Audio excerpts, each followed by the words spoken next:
The Alpha Sessions with Emma Joyce. Erin Jae, thank you so much for, I always want to say coming into the studio, coming on soon. I'm still hoping that one day we'll get you in the studio very soon. 100%. Anyway, can you talk to us about how the musical journey started for you? Oh my goodness, like we're spanning back in the decades and history of my life. Always since I knew how to, like, I found my voice basically, I would be singing any sorts of songs from like R&B, 90s stuff like from Aaliyah and SWV and Brownstone, Lauryn Hill, through to like pop classics like Britney Spears, Backstreet Boys, cool. the works. Like I just did, yeah, I loved everything and anything as long as I could sing along to it. So it started like that, and we put on these little performances, me and my older sister, in our garden. And then when I was 5, I saw Vanessa May playing on her electric violin on TV, and I was like, right, that's what I want to do. So I started playing violin. I feel really bad for my parents and my sister because I literally was awful, and I was like squeaking cat like but like I kept with it, and I did it for 10 years, so until I was 15. So wow. You know, I had some you know, determination to see it through. So I was doing that. I was, you know, dabbling at the piano. I never had formal piano lessons, but again, just watching my dad, and he'd sit and he'd be playing Scott Joplin or Gershwin or, you know, loads of pieces, and I'd just be sat there watching him. So I'd just emulate that. So over the years, I started to like get used to it. But then I think it was around 10, 11 years old, I started writing songs, and I think it was just initially just a way of me just commenting on the world around me about experiences that I'd had, like most people will say with songwriting. But I remember one of my first songs, it was called Selfish Perception, I think. It was about a school friend, and she just kept complaining and being quite negative about the world. And I got home from school and I was like, right, I'm just going to vent this out because she's just really getting to me. She's so negative. So I just wrote this song in one sitting about her negative outlook and how she just needed to see the positives of life. That was basically the summary of the song. So after that, I was like, oh, I really enjoy this. And then I did a music GCSE and stuff as well. And I always loved to sing, so I was always doing that around the house. Did music GCSE, where I got to use that more in my composition skills, and just realised I had a knack for it. So by the time I was 14, I did this like, it's quite cringe now, but this like regional competition called Teen Idol, which was like my first foray into public performance, really. And I was thrown on stage. It was like a Warwickshire County competition. Lots of, you know, like was the 10 finalists they'd selected, and I was one of those finalists. And we had to perform in the Royal Leamington Spa on the stage, and like it was a bit like X Factory, and you had votes. So that sort of introduced me to public singing and performing. And off the back of that, I joined this like management, not company, I don't know how to describe it, but a bit of like a management agency, where they sort of trained and honed your performance skills and your songwriting skills. So I did that for a year. And again, I remember doing like Christmas lights opening in Warwick Town Centre and stuff like that. So I just building up this momentum of experience, really. And got to 16, I was like, right, that's it. I want to go to Brit School. That's just what I want to do. But unfortunately, not being from London or living in London, my mum was like, absolutely not. It's not a residential school either. So she was just like, how are you even going to get there? It's just not possible. So I kind of had to sit on that. And she said, you know, keep doing your music. My parents were very encouraging of me, but I did then go to uni. I did my music on the side, and just I did a really random degree, but then it was always something that was there, but I just kind of concentrated on my studies, and did the right thing for my parents at the time. But it was after that, when I came to London after I finished uni, that I then decided, no, singing is my heart. Like I love it too much not to commit to this. And it was when I came to London, and especially London has amazing opportunities for musicians. Where I'm from, it's very small and very few opportunities. So I just really jumped at that, and I signed up to a few courses at the Roundhouse, which is an amazing institution. Lots of programs for young people. Got involved with some of those, and that opened up doors in terms of contacts and opportunities to perform in the Roundhouse main space, the Royal Albert Hall, South Bank Centre. I would be singing with the likes of MIA, Jamie Cullum, Angelique Kidjo, just amazing experiences. And during that time, because when I was a kid, I did have quite bad stage fright. and like it was awful, to the point where I used to always just cower a little bit when I had to go and do a public performance. But the Roundhouse really brought me out of my shell, and like by the end of my experience there, I was like, you know, I just really want to pursue this and just give it all my all, and I just got a lot of confidence from doing that. So over the years since moving to London in like my late teens, early 20s, I just got lots more gigging experiences. I was playing at venues across London, and just naturally sort of kind of just evolved, I think. And it's just been a really exciting and amazing journey, and to some of the things I've done. And you know, randomly I started like doing busking a few years ago as well, because I was part of the Mayor of London's busking competition. And cool. yeah, it's just been really crazy and an interesting experience with singing. So yeah, that's kind of my journey to date. I'm surprised when you said stage fright, because I've obviously watched some videos in the run up to this chat, and like you totally would never have guessed that you had stage fright. Do you still get that now? That's so funny. Well, it's so interesting how your mind works. Like, I you know, I have and still do suffer from anxiety. Yeah, of course. And I think it definitely manifested with performance anxiety, and that was performance academically and musically. And I just remember, if you told me when I was 14 years old and I just started doing Teen Idol, for example, and I was on this stage, and I remember, because it used to affect my vocals so much, before, in the lead up to this competition when I was 14, everyone put their money on me winning. They were just like, she's going to win, just hands down. And I got on the stage, and that pressure got to me. It really did. And I remember I was singing Songbird by Eva Cassidy for my performance. Track. Beautiful song. I love it so much. And let's say soprano. So it really suits my range. And I just remember I just opened my mouth and I just cracked. It'd be like, constantly. And I was like, this is horrible. And I was like, I'm never going to get to a point where I can just sing from my heart and sing what is in there confidently. And I beat myself up about it for so long. But the thing I've realized about anything in life, they have that 10,000 hours rule. The more you expose yourself to something, the more you do it, the more you practice, the better you become. So what happened was, as much as I was terrified about performing in public and seeing all these faces watching me and judging me as I felt, but the more I exposed myself to that, the more just immune I became to it. And I just realized that my passion for singing, my passion for music was so much greater that I was willing to just keep going at it until I got to a point where I did feel comfortable. Now, it's funny now, it will be interesting when I go back to doing actual live gigs and stuff to see what happens. But I think I've just gotten to a place with myself where I just feel really confident and comfortable with who I am as an individual and my style, because I think as well, like I have a distinctive raspy voice. It's not like a belter voice, and so for a long time I was like, oh, I can't sing like, I don't know, Beyonce or something. So for a long time I beat myself up about that, but now I've just become so you know, grateful for my uniqueness and my distinctness of sound.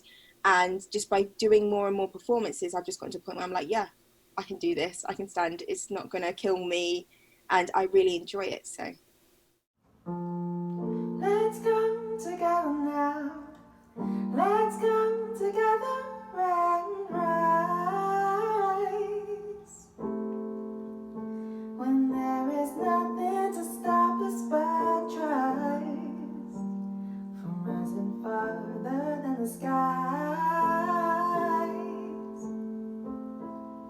You lift my head up high, and I will take your hand, and I know we'll have the strength to be alright, when there is nothing between us but love and a unity that only we can feel. Rise up, united in our struggle we can breathe, as we rise up to lead the brothers sisters to the gates and set them free. You have a struggle of your own, and I have seen it. But if the Lord's too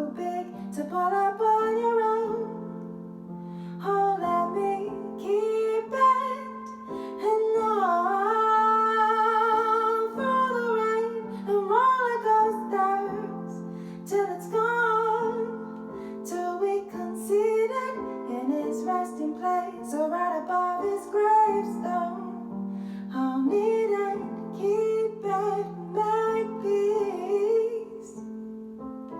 Rise up, united in our struggle we can breathe. As we rise up to lead the brothers, sisters to the gates and set them free. As we rise up, united in our struggle we can breathe. As we rise up to lead the brothers, sisters to the gates and set them free. Together as one, we can overcome. Together as one, we shall overcome. Together as one, we will rise. The Alpha Sessions. I wanted to chat about your single that you released back in Feb, Restless City. What's it about? Oh my goodness. This is a good question. Oh my life. So Restless City is an interesting story. The song is about my relationship with London. Now, I have a bit of a love-hate relationship with the city. As I said, I'm from small town Coventry, or relatively small town Coventry, and I always, as a kid, wanted to live in London. We used to come down and I'd just be in awe. It's just like where everything, all the magic happened. It was like some sort of fairyland. So interesting, because I'm from there, so I take it for granted so much. Oh, really? Yeah, so 100%. like, I was just so like, this is where I'm going to end up. And I think especially as a musician, as an artist, as someone who wants to be in the media, all that kind of stuff, like this is the place to be and for all that stuff to happen. So always wanted to be here. However, I've now been here for, I think, 8 years. Jeez. Wow. Yeah, 8 years. It's gone really fast. And I decided, because like I work in the media industry, is my day job, and it's a very crazy sort of pace of life in London. You're constantly on the go. There's always opportunities that you want to soak up, but you also just are like, there's just so much stuff that I could be doing. So you always feel this like pressure to be doing something with your time, making sure you're making the right opportunities, the right connections all the time. It's go, go, go, go, go. And over the years, I just found myself just thinking, like, I literally am just a zombie, because I'd be waking up first thing in the morning, doing my day job, going straight to a gig, carrying all my stuff, my big keyboard, and then busking at the weekends or doing this gig. And it was just crazy, all about London. And I just had no chance to breathe. And so, as I said, being someone who did suffer from anxiety, it was just constantly like, I need some time. So Restless City was really about how I have this love-hate relationship, and I'll try to find the quickest way to explain what prompted it to come out last year, because this is when I wrote it. But I basically, for the past 3 years, have taken myself traveling for 1 month every year. I love volunteering, and I'll go away for 1 month just to get some space, some breathing space from that frenetic nature that is London. And I'll take myself to a completely different environment. So cool. Last year, I decided to go to Ghana for a month. Wow, amazing. And I went to work on a school project, which was the most amazing experience of my life. So enriching. And the children that I was with, I was teaching them art and music. Cool. It was just, I can't describe how amazing and rewarding that experience was. However, in my final few days in Ghana, I got embroiled in something unimaginable, in which, unfortunately, the person that was running this volunteering program was corrupt, in a nutshell. Oh. And his activities were exposed by the Ghanaian military, who decided to do a massive raid/coup on his compound where I was living, with bringing guns in, and literally myself and the volunteer at the time got taken away and put in a military bunker for our own protection. It was crazy, and I'm really simplifying this story. Wow. It could be a Hollywood film, but it was an exceptionally difficult experience and very challenging. And whilst I was in this military bunker, it sounds very surreal to be talking about this right now. Sounds like a movie. It was definitely like a movie. But whilst I was in this bunker for 3 days, not knowing what the outcome of it would be, and there were moments where I didn't think I would be coming home. Wow. It's at those times where it is a life and death situation where you just really reflect on what is important to you. And after running so willingly away from London to go on this experience and be like, I just need a break from the city. When you're in a bunker, a military bunker, surrounded by Rottweiler dogs and barbed wire, the only place I wanted to be at that moment in time was London. So a way I, found some escaping in what was a very traumatic and distressing time is creativity and its music. So I would sit on the bed that I was given and just be, I don't know, your brain does some very weird things when you're under duress, but for me, I just took myself off to creative land, to music land. And so that's where the nuggets of Restless City actually started. No because I was way. thinking about So you're in that situation and that all completely comes out at the same time? Yeah, which is That's crazy. mad. I don't know. That's what I'm saying. Your brain works in a weird way, but I just was thinking about the emotion of this city that so many times gives me this dread or anxiety and just feeling like this restlessness. And I wanted to leave it to get some breathing space, but actually I miss the lights. I miss everything, the good and the bad and the ugly about London. I miss it so much. It's my home and I love it. And I just can't wait to step on the tarmac and be back on home soil and be in my home city. And that kind of sentiment was really like encapsulated because after this trauma that was this bunker, they eventually got escorted by the military to the airport and I got back on the plane to London. And I remember landing at London Heathrow, and I then got on the Piccadilly line tube and went home as if it was a normal day. And it was just that surrealness of being escorted out, all this adrenaline, drama, and then landing and getting on the tube, like literally getting on the tube for 45 minutes, and I'm back in London. No one cares. You're getting shoved about by, commuters. Like no one knows what's happened. Yeah. So it's just that kind of like the irony, I suppose, of London and what it offers you, the kind of juxtapositions. That's what Restless City is about, and just like the love-hate juxtaposition, especially. Wow. So, and the video as well is gorgeous. How come you chose to incorporate London views? So because it was about my relationship with London. So before I went to Ghana, so I went to Ghana in, I think, January last year. New Year's Eve, one of the best New Year's I've had, where me and a friend at 3 a.m. decided to cycle around London on Boris bikes. I've never been on a Boris bike. I'm rubbish at cycling. But we decided, why not? The roads were super quiet, and we just thought, let's just cycle from West London, so near like Notting Hill, all the way down to Kennington. Wow. And it was unbelievable. Like, I literally was so in love with the city at this point, because I was just cycling this peaceful serenity of like weaving around like Hyde Park roundabout, which is normally chaotic, but it was just completely, because obviously they cordoned it off for the New Year's celebration, so there was no traffic, and just like I felt like I ruled the city. And we were going over all the different bridges and just the lights you could see. It's like, it was just amazing. And I just thought for the video, that just encapsulates just the sentiment of how I feel at the good times with London, and just, I don't know, it just was such a good memory for me that I just wanted to replicate that in my video. So you'll see in Restless City, I've got a Boris bike on me and I'm cycling around, and yeah, it's just falling in love with the city again. And I think there's no better way to explore London than on foot or on a bike. You soak up the atmosphere, the people around you, everything. It's just like the best experience. But we did get a lot of weird stares filming that video, I have to say, because it was a winter's day and I was in a summer's dress, and a lot of people were like, why is this good doing? I was very cold. It was good fun. And you also had John from Burn produce it, didn't you? Yes. So Burn, they are very, very good friends of mine, and actually they're really cool on the show. They have, and they're an amazing duo, so definitely check them out. And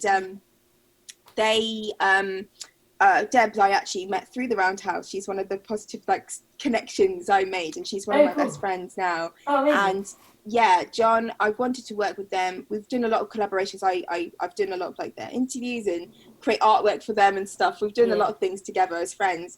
And then having heard Restless City, because Restless City was also submitted for a songwriting competition last year, And John, congratulations. thank you. And John heard it and it resonated with him, and we and just based on their style, I knew he was the right person to take it on and just to bring it to its full life. So it was an absolute joy working with him, and he's so open to just working together, because I think I've had dynamics in the past when working with producers where they have a very strong vision of what they want to achieve, and it's very hard to work collaboratively because they kind of want to just put their mark on it. But John was so open and collaborative, and we just were able to work together really, really well.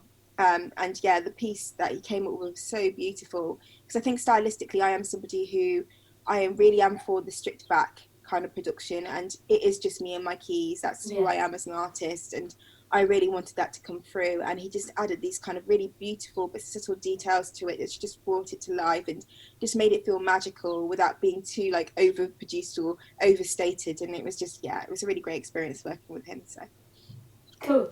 And music isn't your only talent. You also are an amazing painter, and thank you. You also create some amazing spoken word, and I wanted to chat about like for you the difference between creating that spoken word but also fitting lyrics into a song, and for you, like, where's the line between the two? Like, is there a conscious decision that says, right, I'm putting those lyrics in a song, or is it conscious decision to say, right, that definitely belongs in like the spoken word category? How does that work? Yeah, that is such an interesting question, and one that no one's ever asked me this before, but that is so interesting. So thank you. So me and creativity is so interesting and weird, and I've had so many conversations with creative friends about this. I am not a very conscious creative, and by that I mean I went through a bit of a dry spell, I think, with lyric writing last year. Actually, after the Rest of the City, I just took a bit of a break, and it actually was manifesting a lot more in poetry. But it's kind of weird when I say this, but hopefully a lot of people can relate. It's kind of something that's mediated through me, or a calling that it just comes, and it comes in the form that it's meant to be. So when I'm songwriting, most times, like, or all the time, I always think of the melody first. That's always the thing I can hear. And then once I've laid down what that melody is, then the lyrics come. So normally it's to do with, like, I'm humming it, and there's like, say if I'm like certain sounds start to form when you hum, and then you find a word that works with that. And I know kind of what the subject matter I want to talk about in that. So with Rest of the City, the process before that was, I had a notion that I wanted a soothing song because of my experience in Ghana and where this song came from. I was trying to reassure myself through my kind of escapism to music. So I thought of the nursery rhyme sort of lullaby, go to sleep. And so you can hear that motif in Rest of the City. It's like da da da da da. Oh yeah, now I think about that. It. Yeah, it's a repetitive motif. So I knew that, so I could envision, like, melodically how I wanted the song to be. And then I was like, okay, this song is going to be about my love-hate relationship to London. So as I started singing the melody line, just words would just come, like, that just complemented that melody, and they seemed to make sense. It wasn't really an actively or conscious, like, I have to sit down and really think about what word is going to go with what. It just flowed out when I had the right melody and the right kind of, like, sounds. It just so it plays naturally. Definitely. So I feel really blessed for that. When it comes to spoken word and poetry, again, that's really interesting. I remember, so one of my favourite poems, spoken word pieces that I've written, and which I'm currently in the process of remixing to release this year or later on this year, is Mindfulness. Now, Mindfulness was written it was written when I was getting my hair braided at my hairdresser's, and I looked out the window and I saw the trees billowing, and I don't know, I just thought about the trees a lot. I just was like, oh, these trees are really green, and they're like billowing, the leaves like are jaundiced, and it just reminds me of just like really focusing in. And I do a lot of mindfulness practice and stuff, like in meditation and stuff like that. So I just thought about just watching these trees just like slowly just kind of just wave in the wind. It was just kind of like being mindful and being aware of your surroundings and stuff. And then again, it just flowed from that, just a nugget of an idea. and I don't like to force things. It just comes when it comes. So when I write, it's kind of like blind writing. Just you write how you feel, and then you look at it and I'm like, oh, that's all right actually. And you might need to go back and make a few little tweaks to a few words here and there. But I've found it's such a natural and organic process, and it's both ways. It's just kind of flowed out me, and I feel like I'm just kind of communicating maybe a message that's coming through me in some way. I don't know, but yeah, that's kind of how I approach it. That's but interestingly, a point I just wanted to say was that because this is an age-old discussion / argument that creatives and musicians, songwriters, poets always have, because I have friends who are very rigid and structured, I mean, like in terms of their creative process. So they'll give themselves a quota of like, I'm gonna write every day, or I'm going to do this amount of work a week, or whatever it is, and they'll just keep going and just keep churning out ideas, and it's kind of like a forced kind of process. Whereas I'm on the opposite end of the spectrum, whereas I just will wait until it really comes to me. And I don't know if there's a right or wrong. I think it depends on what you're trying to achieve, but I think I really, with my creativity, I have to be roused, I have to be impassioned, it has to really speak to me, and then I'll just communicate that through. I can't just write for writing's sake, for example. So everything that's come to me has come to me for a reason.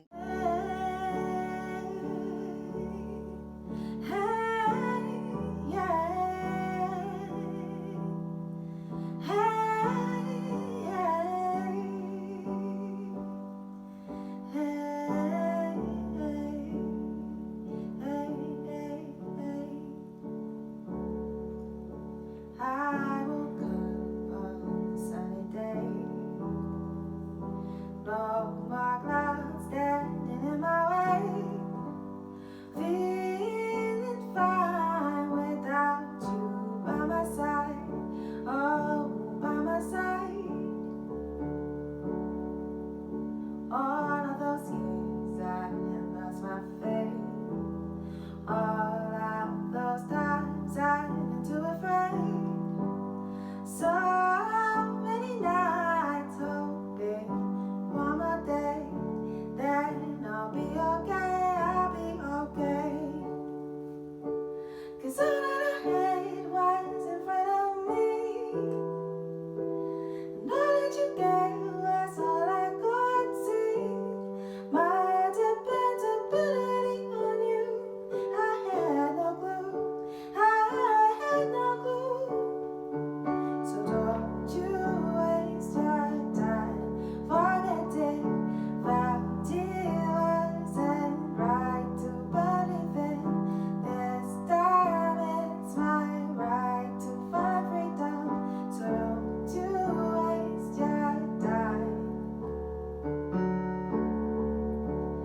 I woke up on that hazy day in June. Oh, feeling so good. No more cobwebs obstructing my way. Whoa, now I can see the sun again.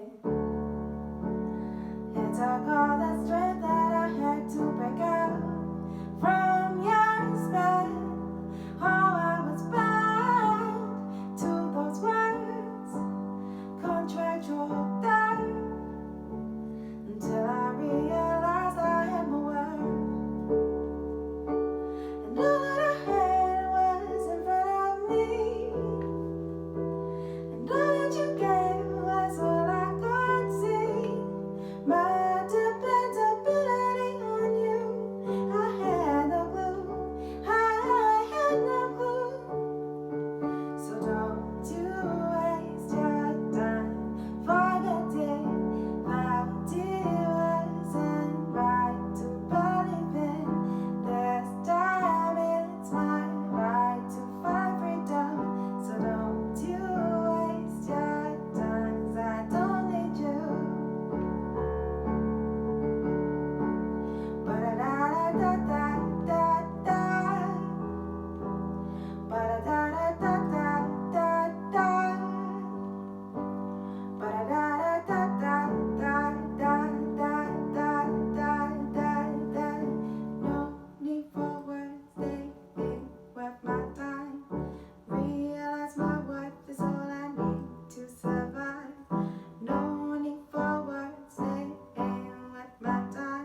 The Alpha Sessions. I'm not sure if a member is the right terminology, but you belong to the Rattle, don't you? So interesting. I was part of the Rattle last year. It's an amazing collective which supports up and coming musicians who just want to build on their career, and it's amazing. And I met some really brilliant people. I didn't meet Bern through that because I've known Bern for like since the beginning of time, so years before that. But it was Bern who introduced me to the Rattle. So cool. Debs, because she was already a member of it and just literally was like, this is an amazing collective, you have to be a part of it. So she invited me along to it, and it was amazing. Sadly, what happened to me was that I was part of it at the time where I just got back from Ghana. So for obviously personal reasons, I had to take myself out of it, just whilst I was dealing with a lot of other knock-on effects of the stresses of being in Ghana. But during my time there, and they have a resident producer and entrepreneur, and it's just a really amazing vehicle to get that support and advice of how to take your career to the next level. And I was able to perform there. I got some stuff mixed there, and just met some really good contacts as well. So it is definitely a good forum. I think London is a great space for these kinds of things, and there need to be more of them. And I would definitely maintain there also needs to be more collectives that are accessible to all sorts of people from all sorts of backgrounds, because it is a privilege and a luxury to be able to join a collective or a social group, but not everyone might have the kind of ability to do that, whether that's financial or logistics, location. So I think, ideally if the Rattle could expand so it's across all of London, or other collectives can form as well to help support musicians, I think that would be amazing. So wanted to also ask you about the tunes that you've been listening to in lockdown. Oh gosh, I mean, okay, so I have a thing called morning party time, right? Which is this like sounds every morning. It's one of my Erinisms quirks. Okay, so cool. Every morning it drives my boyfriend to distraction because I live with my boyfriend, and I have a thing just to get me into the zone for the day. I just need to listen to a few songs just to get me going in the right mindset. And I think I'm an old soul, so I love like disco, funky, Motown, soul music. All of that stuff is just like my go-to. So I think my boyfriend, it's safe to say, he's sick of me playing "I'm Coming Out" by Diana Ross. I'm obsessed with Nile Rodgers. So he's like amazing, so that's Chic is always on the playlist. Yeah.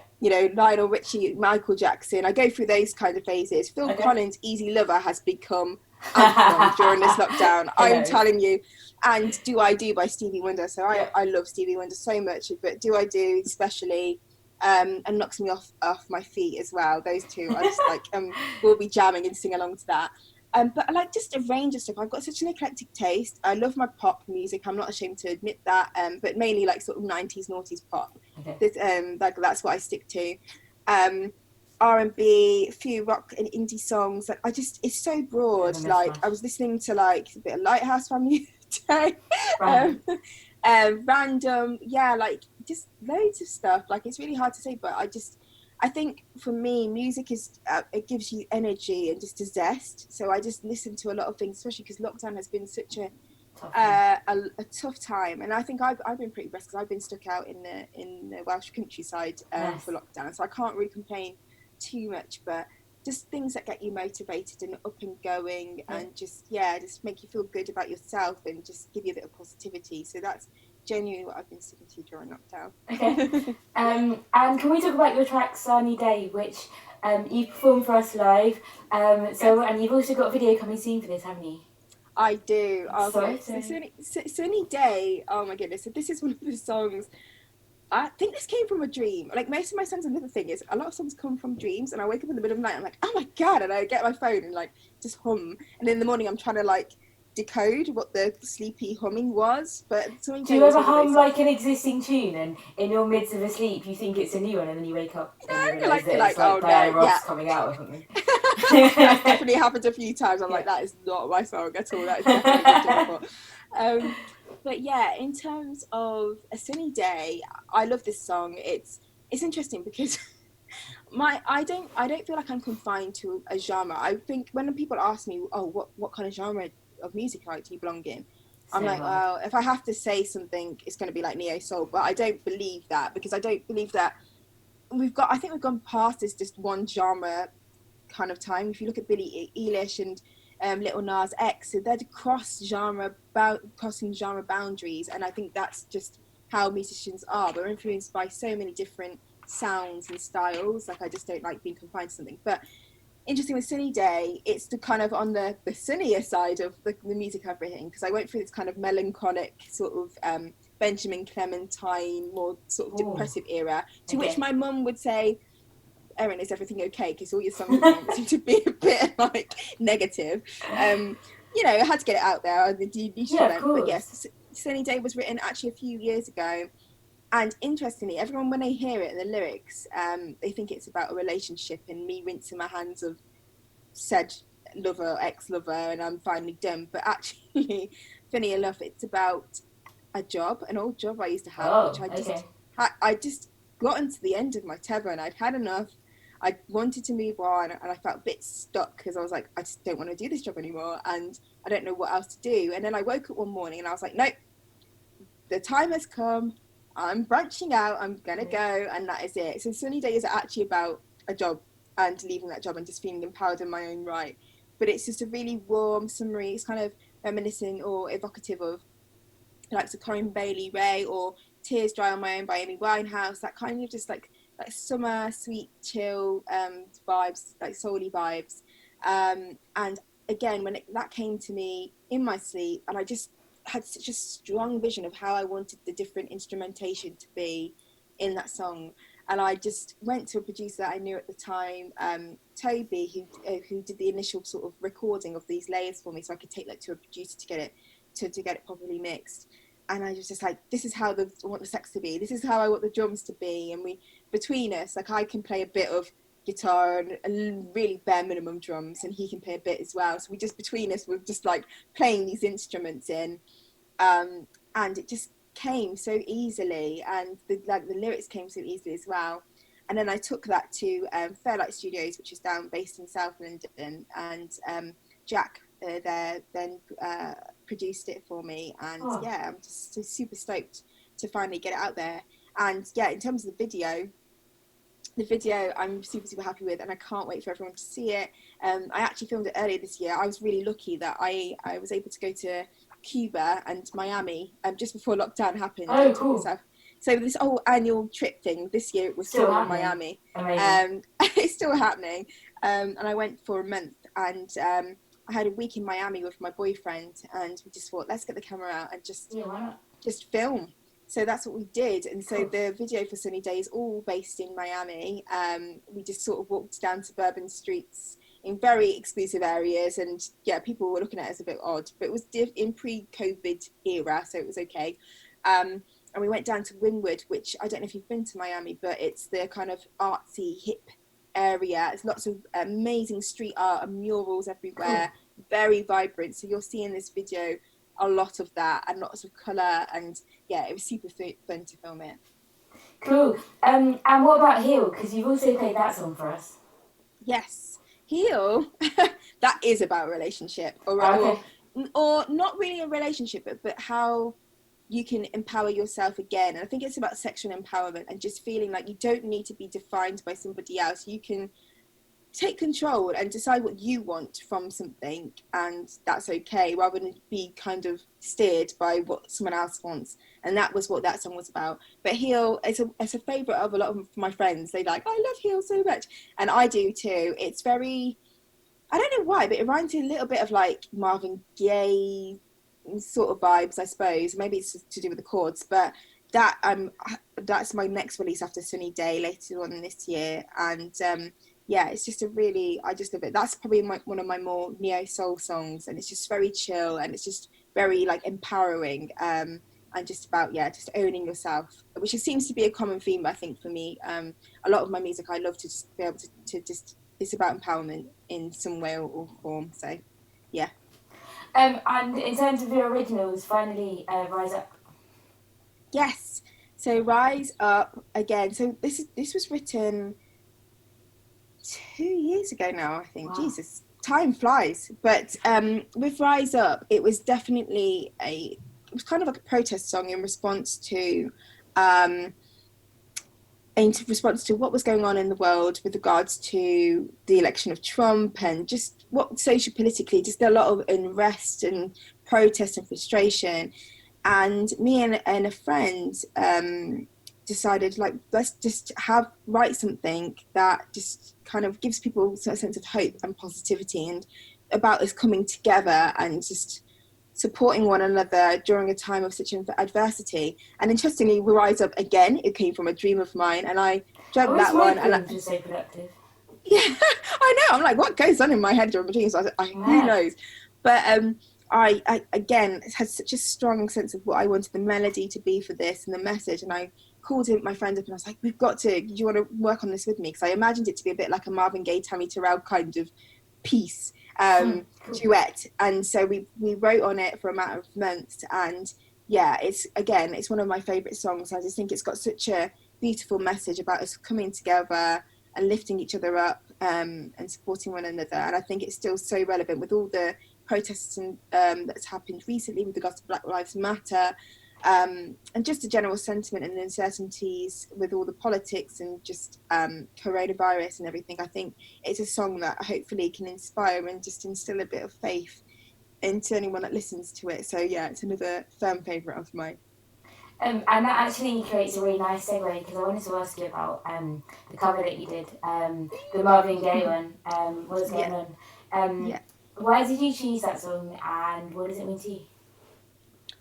This song has been, I just remember when I was a kid, and it's one of my parents' favourite songs, What's Going On by Marvin Gaye.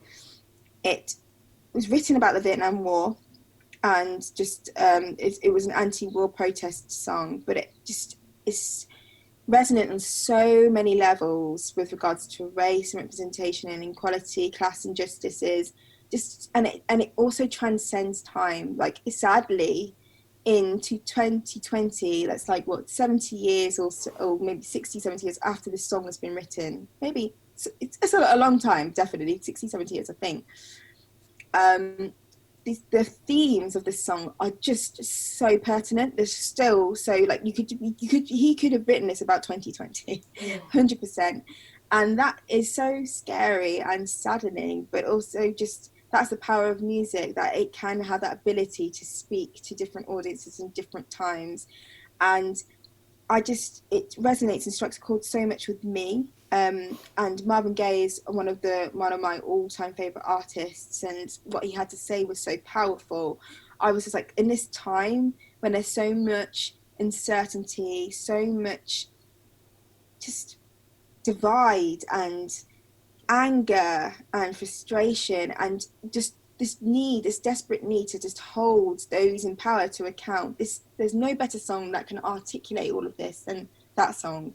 And so I was like, I can't not do a set in this time without singing that song. And it's just, I got so emotional after performing that, because it's just so powerful, and it just means so much to me. And I just feel like like I said, in 2010 to 20, how are we still talking about these same issues? It's just so frustrating. And one of my absolute influences and idols is Nina Simone, and I always use this quote, and it is that you use your artistry to talk about and reflect the times that you're in, and what's going on does that. Absolutely. I wanted Rise Up to do the same thing, and so I think as musicians, as creators, as artists, as poets, we have a number one priority and responsibility to use our craftsmanship, to use our skill and experience to reflect the times we're in, and to challenge the status quo, to challenge the things that we don't agree with, to ignite conversation, and also to unite people together and rouse them to action. And that's how I see myself as an artist. And that's just not just to do with me being a singer and a songwriter, but as a painter, as a poet. I want to use every outlet that I have to engender change, to connect people, to inspire, and to just challenge things that are crazy going on, and I don't agree with, and just need to change.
picket signs. Don't punish me with brutality. Talk to me so you can see what's going on. Yeah, what's going on? What's going on? Yeah, what's going on?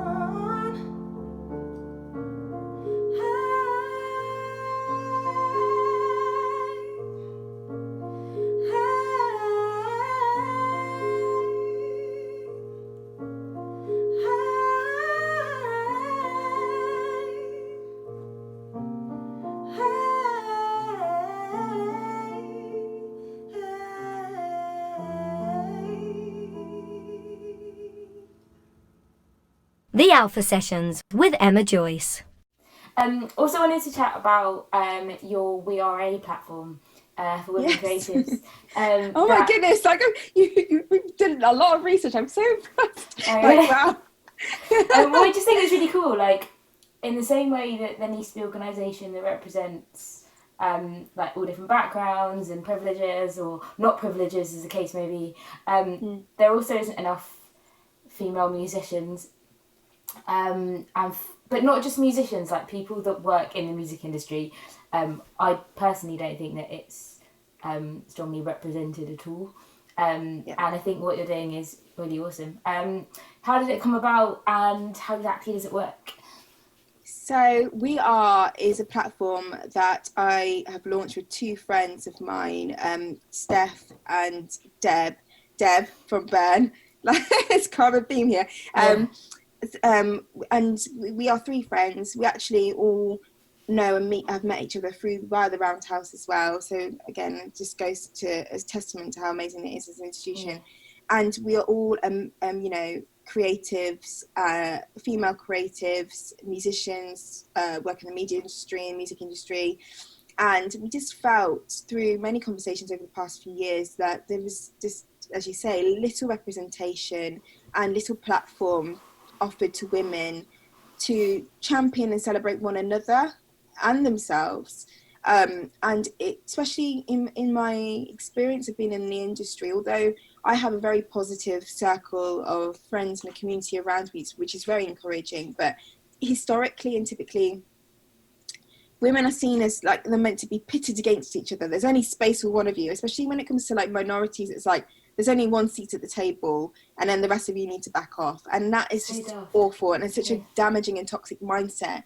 And it doesn't need to be like that. We all have so much to offer. We're also unique. We have these individual, beautiful, unique, distinct stories, backgrounds, contexts, skills, experiences that are all valuable. And we were just at a point as the three of us, and we were just like, we want to be the change that we want to see. We want to provide a space where all types of women, female creatives, can come, share their stories, be inspired by other stories, connect, and showcase their skills and their craft. Like, we just want to create this environment that is encouraging and supportive, because that is so important. And we want this to be something that isn't just confined to here in the UK, but goes globally, and that all women from all walks of life, all backgrounds, all countries, nationalities, etc., you name it, can connect with and participate in. And it's been really beautiful journey so far. We have been working on this for a long time, and we wanted to get it right, and Tony get it right, and we decided that there was no better time with everything that was going on with COVID and just lockdown, and just people's morale was low. This is the right time and space to launch this fully. And so, yeah, we've been running it for the past few months. It's been really positive. We've had some really amazing women come forward and share their stories. If you haven't seen it, you can check it out. It's at We Are Empowered on Instagram. But yeah, amazing stories that come up. We've got some really exciting initiatives which are going to be rolled out in the next few months as well, and like with Q&As and workshops and interviews, and yeah, we're just so excited to see where it goes to. But fundamentally, it is a platform for us all to celebrate each other and ourselves, and just it's a safe space as well. Like, you know, we're all welcome, we're all equal, and yeah, everyone's creativity and creative input needs to be championed. So. Absolutely, yeah, that's really cool. Final kind of three-pronged question. Apologies, I had loads to ask about, which is why it must have sound like I was just firing questions at you, but I was just really intrigued. It's a question that we tend to ask quite a lot in these interviews, and they normally have, they make you think. First of all, if you were to get a phone call tomorrow morning that was basically saying you can play a gig anywhere in the world, COVID wasn't a thing anymore, and you can play a gig anywhere in the world. It could be somewhere that you've played before that's been amazing, it could be somewhere that you haven't and you've always wanted to, a festival, whatever. Where would it be and why? Oh, that is such a hard question. There's so many places that I would love to play. And I'll have to pick one. Yeah. I think just from a kind of like stature, acoustically, just and just because it's such an iconic venue and it's in London, I think to play at the Royal Albert Hall would be like an ultimate dream of mine. It was so amazing. I went to a concert. The last concert was in December, and just it's just so beautiful and so impressive. I actually went to see Trevor Nelson's like Christmas like spectacular, and they had like the likes of Emily Sandé. Oh, cool. Oh my goodness, like the lineup was amazing. They had so many amazing singers a part of it. It was incredible. And they had like it was the BBC Symphony Orchestra, and it was incredible. And that is what I want to do. I want to perform with a massive symphony orchestra in the Royal Albert Hall. That would be like dream come true. Okay, that kind of links to my next question, which was if you were to collaborate with anyone, dead or alive, in your venue that you've chosen, so Royal Albert Hall, who would it be? You can pick a couple for these. I won't pin you down to one. Oh my god, this is so much fun. Okay, so I think so. Collaboration. So if I could just be in a room. So there's a few people. So from a production perspective and just writing music, the people I want to be in a room with. So Nile Rodgers, 100%. Like he's such a dude. Like just be in a recording session with him, 100%. Stevie Wonder's as well. Like the guy is like the ultimate G. Like just legend in every sense. Genius. Like. To have a writing session with somebody like that would just be insane. From a performance perspective, I think there's so many artists that I admire and like just like I don't know, because like I think from stylistically I'm like, so if I was on stage with like an Aretha Franklin or Beyonce, then I'd just be like, I think I'd just poo my pants and run off the stage. So like I just wipe the floor. But, you know, I love one of my favourite artists, and I do get compared to her a little bit, but Leanne Havis, like, she hands down, I went to Glastonbury in 2017, and hands down was the best performance I saw there. We saw her at the Royal Albert Hall, actually. She's amazing. She's insane. Her voice is just insane. And so to do a collaboration with her or to sing would be really interesting and exciting. And I think just kind of from a tonally, vocally perspective, I think that'd be quite an interesting collaboration. So are we forming a supergroup between Michael Jackson, Stevie Wonder and Leanne Havis? Yes, I suppose so. Okay. Yeah. Sure, we can roll with that. And then final question that kind of, again, links to the other two is Dream Rider. If you were told you could have a Dream Rider at the Royal Albert Hall with Michael Jackson, Stevie Wonder and Leanne Havis, what would be on that rider? Oh, the thing is with me, I will always, even if I was like became tomorrow like this multi-billionaire musician, it's all about the simple things for me. And so I would like to think I wouldn't turn into like a big diva and command like crazy things on a rider. I think the things that I would say, the three things in life that I have to have, three or two, maybe two, is apple cider vinegar, godsend, like literally mix it with water. It's just amazing. Manuka honey, oh my god. Manuka honey is like one of the most amazing things. You can put it on your face, drink it, like it just makes you look like you have a baby's bum face. So it's amazing. So I'd say those two things for sure. And then what else would I want? Oh, I do love tea. I do love a good red bush tea. Yeah. Yeah, I don't know. Like, I'm just really not that. Sure. Obviously, a bit of you know, some nibbles. I love crisps. So just give me a good spread of food. Yeah. Like, I'm good to go. I just need a good food. So maybe something to, like, a good pillow that I can have a nap with. Because if I'm sleepy or hungry, I'm not the best person to be around. So just keep me fed and watered, and I'm good to go. Cool. And final question, if people want to find out more about you, where can they go? What can they do? So I am on all platforms, but mainly Instagram. So you can follow me at Erin Jae. That's ErinJae music. That's on Instagram. I have a website as well, which is www.erinjae.uk.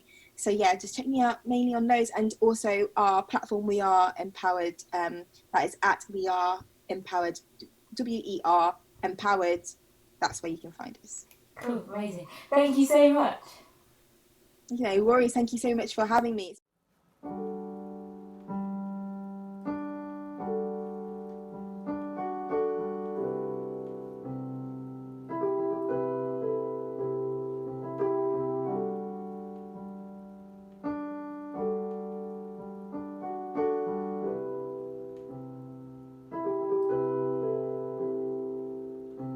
Honestly, any time that you want, come on right over. 'Cause we